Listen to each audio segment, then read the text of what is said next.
So Victor Conte died at the age of 75. Some people know him in different capacities. If you were a funk music fan of the band Tower of Power, you remember he played bass. But he went from bass to Balco because Balco's made him a household name, and he had the juicy juice that went to a whole lot of different various athletes. Marion Jones was one of them. There's quite a few. Um, his stuff was untraceable. It was known, and it's an interesting part of his legacy. Now, I don't know, the bills weren't paid playing bass for Tower Power, but the bills got paid when he went to Balco. He went from bass to Balco, and he had a catchphrase that worked. Um, it's a real interesting situation too, because I remember having talking to a buddy about this cat 20 some plus years ago, and Victor Conte was a real interesting businessman, shall we say. But, the thing about it is, and I'm always reminded of what, I can't stand Jim Rome. He always said something which was true, which they always say, you ain't cheating if you ain't trying. Because a lot of times there's always something going on. Hank Aaron alluded to it in a 2020 interview before he had passed.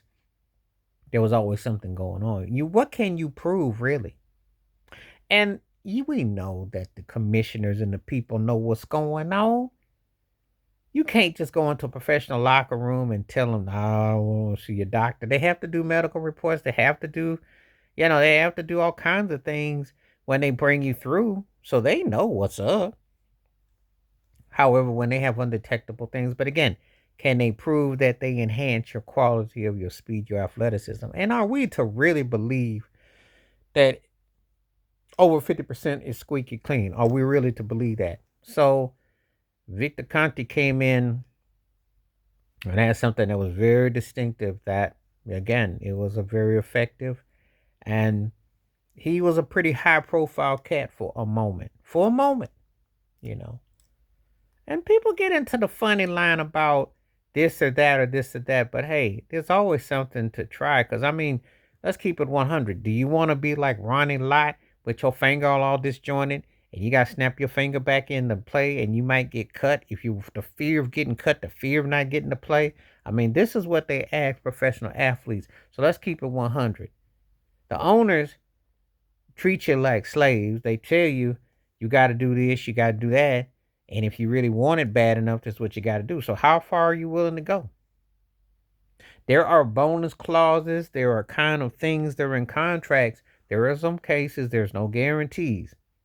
Money's outrageous, but you do whatever it takes. Whatever it takes. And as I said before about Victor Conte, he didn't make that kind of money at Tower Power. He played in there, but he wasn't wasn't that kind of party. So he became more of a household name for what he was doing than the strings he was pulling. He was pulling strings in a different way. So it's a very complicated situation with him. Very complicated life. He had one foot in music and one foot in sports. Well, you know how that goes. All those feats leads to what? Some kind of payment, because the show must go on at any cost. And that's kind of like the song of it.